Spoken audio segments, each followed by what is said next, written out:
శ్రోతలందరికీ నమస్కారం. నిన్న మీకు కథ చెప్పడం అవ్వలేదు. ఎందుకంటే, నాకు కొంచెం ఆరోగ్యం సహకరించలేదు. దగ్గు, విపరీతమైన రొంపాత ఉండడం వల్ల మీకు కథ చెప్పలేకపోయాను. ఈరోజు 'మల్లెల మహారాణి తొడిమెలదంతి' అనేటువంటి ఒక కథతో మీ ముందుకొస్తున్నాను. ఈ కథ నా రచన కాదు. ఇది మా అమ్మగారు మా చిన్నతనంలో మాకు చెప్పిన కథ అనమాట. ఆవిడ చాలా కథలు చెప్పేవారు మా చిన్నప్పుడు. మేము భోజనం చెయ్యాలంటే, కడుపు నిండా అన్నం తినాలంటే చిన్నప్పుడు మాట వినం కదా! అలాంటప్పుడు తర్వాత ఇంకా ఏదైనా చెప్పిన మాట విననప్పుడు ఆవిడ కూర్చోబెట్టి కథ చెప్పి మా చేత పని చేయించేవారు. ఆ విధంగా ఆవిడ నోటంట ఎన్నో కథలు మేము విన్నాం. కథలే కాదు, కథలతో పాటుగా నిజంగా జరిగిన కొన్ని సంఘటనలు కూడా మా అమ్మగారు చెప్తూ ఉండేవారు. అందులో భాగంగా మా అమ్మమ్మ గారిది విజయనగరం జిల్లాలో గజపతినగరం మండలం చిట్టయ్య వలస అనేటువంటి మారుమూల గ్రామం. ఆ గ్రామంలో మా అమ్మగారు పుట్టారు.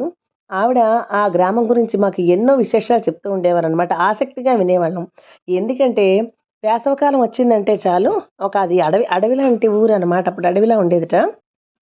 ఉంటే మా అమ్మగారు వాళ్ళ చిన్నతనంలో మరి ఎలుగుబంట్లు, చిరుతపుళ్ళు, తర్వాతేమో తోడేళ్ళు ఇవన్నీ కూడా వేసవికాలంలో నీళ్లు దొరకక ఇళ్ళ దగ్గరున్నటువంటి చాలా చిన్న పల్లెటూరది.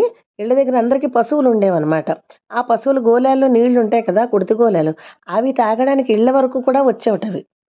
ఆ ఇళ్ళ వరకు కూడా వస్తే అలాంటి సిట్యుయేషన్‌లో కూడా వాళ్ళు అలా జంతువుల మధ్యనే పెరిగినట్టు పెరిగారనమాట.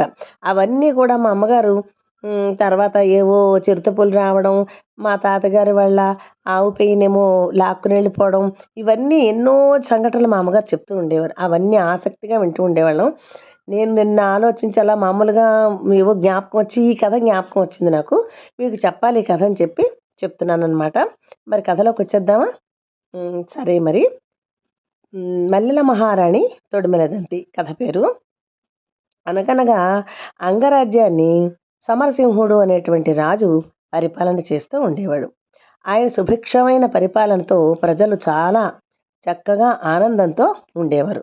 కానీ పాపం మహారాజుకి ఎన్ని ఏళ్ళైనా సరే సంతానం కలగలేదు.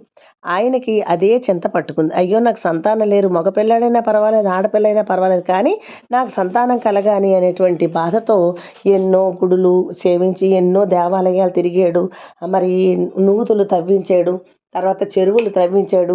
ఎన్ని చేసినా సరే సంతానం కలగలేదు. ఆయన సంతానం కోసం అలా బాధపడుతూ ఉండగా, అప్పుడు ఏమైందంటే ఆ ఊరికి ఒక మునీశ్వరుడొచ్చాడు. ఆయన ఈ రాజస్థానానికి రావడం జరిగింది. వస్తే ఆయనకి సకల మర్యాదలు చేసి తన మనసులో ఉన్న బాధని మహారాణి, మహారాజు కూడా చెప్పారనమాట. మాకు పిల్లలు లేరు, పిల్లల కోసం బాధపడుతున్నాము, మాకు సంతానాన్ని ప్రసాదించండి స్వామి అని అడిగితే, ఆయన ఏం చేశాడంటే ఒక మల్లె పువ్వు ఇచ్చాడు. ఆ మంత్రించి మల్లె పువ్విచ్చి, "ఈ మల్లె పువ్వుని నీ భార్య ఈ మహారాణి మింగితే నీకు చక్కటి అమ్మాయి పుడుతుంది" అని చెప్పాడు. చెప్పి ఆయన వెళ్ళిపోయాడు.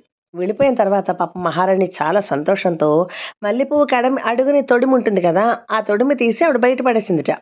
బయట పడేసి మల్లె పువ్వు మింగింది. ఆ తొడిమిని ఈ మహారాణి యొక్క పని మనిషికి, ఆవిడ సేవ చేసే పరిచారకి కూడా సంతానం లేదుట. అమ్మో! బానే పడేసింది తొడిమేదోను, దీని మహత్యం అన్నా ఉంటే నాకు కూడా సంతానం కలుగుతుందని సంతోషంతో ఆవిడేం చేసిందిట, ఆ తొడిమ పట్టుకెళ్ళి మింగిందిట. మింగితే ఇద్దరికీ ఏకకాలంలోనే గర్భవతులయ్యారు. పని మనిషి అంటే పరిచారక, మహారాణి. ఇద్దరూ కూడా అలా నెలలు నిండి ఇద్దరు కూడా ఈ చక్కటి అమ్మాయిల్ని ప్రసవించారు. ఆ అమ్మాయిలిద్దరూ కూడా ఒకటే రూపు, ఒకటే అందం, ఒకటే రంగు, ఒకటే పొడుగు. అసలు కవల పిల్లల కన్నా కూడా ఒకే రకంగా ఉండేవారనమాట. ఇలా ఉంటుంటే దినదిన ప్రవర్ధమానంగా ఇద్దరు కలిపి అలా పెరుగుతున్నారు. ఈ పని మనిషి పరిచారక ఏం చేసేది, తన కూతుర్ని వెంట పెట్టుకుని వచ్చేది. మహారాణి కూడా ఆశ్చర్యపోతూ ఉండేట. ఏంటే నీ కూతురు నా కూతురు ఒక రకంగా ఉన్నారు, సేమ్ ఒక రకంగానే ఉన్నారంటే అప్పుడు నిజాన్ని చెప్పిందిట. అమ్మ, మీరు పడేసినటువంటి తొడిమని నేను తిన్నాను, అంచేత నాకు కూడా సేమ్ అలాంటి పిల్లే పుట్టింది అని చెప్పిందిట. ఈ యువరాణి పెరుగుతూ, ఈ పని మనిషి కూతురు కూడా పెరుగుతూ ఇద్దరు కూడా స్నేహంగా ఉంటూ ఉండేవారట. ఈ తొడిమల దంతితో ఈ మల్లెల మహారాణి ఆడుతూ ఉండేది. మల్లెపువ్వు తింటే పుట్టింది కాబట్టి మల్లెల మహారాణి అని రాజుగారు నామకరణం చేశారట అమ్మాయికి. మరి పని మనిషి ఏం పేరు పెట్టిందంటే, తొడిమె తింటే పుట్టింది కదా అని చెప్పి తొడిమెలదంతి అని పేరు పెట్టింట. వీళ్ళిద్దరూ అలా స్నేహంగా ఉంటూ, అలా పెరుగుతూ, అలా యుక్త వయసుకి వచ్చారట. వస్తే ఒకసారి ఒక మంచి సంబంధం వచ్చిందట ఈ యువరాణికి. వస్తే రాజుగారు వెళ్ళి సంబంధం కుదుర్చుకుని వచ్చారట. వచ్చి పెళ్లివారిని పిలిచి రంగరంగ వైభవంగా పెళ్లి ముహూర్తం పెట్టి పెళ్లివారిని రప్పించారు.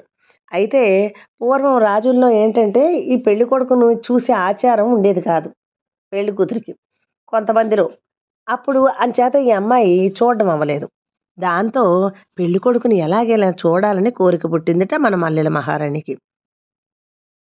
ఆ కోరికతో ఏం చేసిందంటే, "ఒసేయ్ తొడిమెలదంతి, తొడిమెలదంతి నువ్వు నేను ఒకే రకంగా ఉంటాం కదా!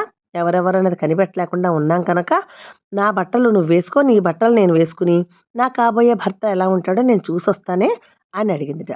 అడిగితే తొడిమెలదంతి ఏం చేసిందంటే దానికొక దుర్బుద్ధి పుట్టింది. సరే, సరే వేసుకో అని చెప్పి తన బట్టలిచ్చి ఆ అమ్మాయి రాకుమారి బట్టలు తను వేసుకుంది. వేసుకుంటే పాపం చాలా సంతోషంగా రాకుమారి వెళ్ళి తన కాబోయే భర్తను చూసొచ్చేసింది. వచ్చేసిన తర్వాత "ఒసేయ్ తొడిమెలదంతి నా బట్టలు నాకిచ్చేవే, నీ బట్టలు నువ్వు వేసుకోవే" అందిట. అనేసరికి "తొడిమెలదంత? ఎవరు తొడిమెలదంతి? నువ్వే కదా తొడిమెలదంతి, నేను మల్లెల మహారాణిని కదా" అందిట. అనేసరికి పాపం గుండె గుబేలమంది ఈవిడికి. అదేంటి ఇలాంటి మోసం చేస్తావా నన్ను? నేను కదా మల్లెల మహారాణిని, నువ్వు తొడిమెల తంతువు కట్టే, నేను బతిమాలి నేను నీ బట్టలు కట్టుకుని వెళ్ళాను కదే అంటే, ఇంక మాట వినకుండా "నేను కాదు, నేనే మల్లెల మహారాణిని, నువ్వే తొడిమెల తంతి, ఎవరు చెప్పినా నువ్వు నీ గీ పెట్టినా సరే ఎవ్వరు నీ మాట వినరు" అందిట. అనేసరికి పాపం ఈ అమ్మాయి ఏం చేయలేక అలా నిస్సహాయంగా ఉండిపోయింది. ఉండిపోతే ఈ తొడిమలదంతే యువరాణి అనుకుని పెళ్లి చేసేశారు. ఈ పెళ్లి చేసేటప్పుడు రాకుమారుడు అలా గమనిస్తూనే ఉన్నాడు.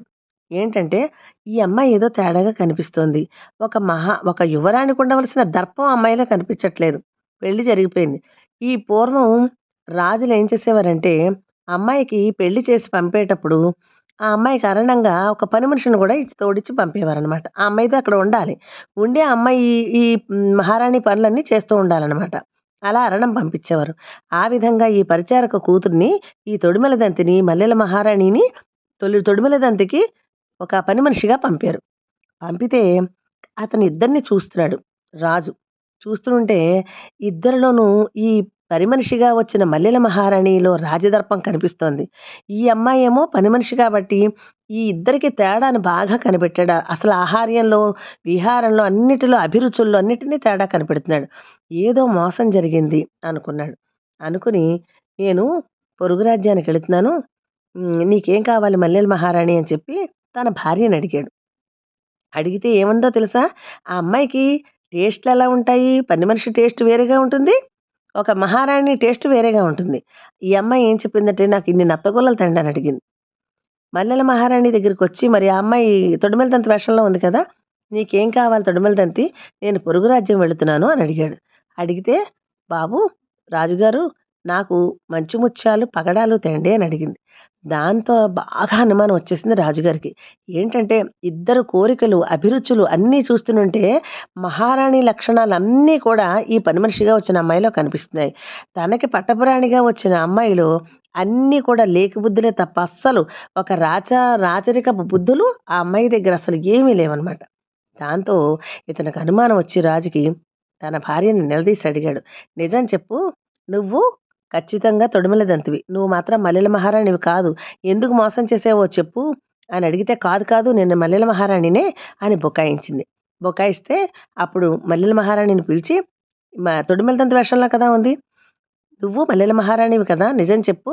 మీ ఇద్దరి ఆహారాలను, విహారాలను నాకు తేడా తెలిసిపోతోంది. నువ్వు యువరాణివి. నువ్వేమో తొడిమెల దంతివి నువ్వు. మహారాణివి నువ్వు మల్లెల మహారాణివి నువ్వు అని నాకు తెలిసిపోయింది. నిజం చెప్పకపోతే మిమ్మల్ని ఏం చేస్తానో అది చేస్తాను" అని చెప్పేటప్పటికి పాపం మల్లెల మహారాణి ఏడుస్తూ జరిగిందంతా చెప్పింది.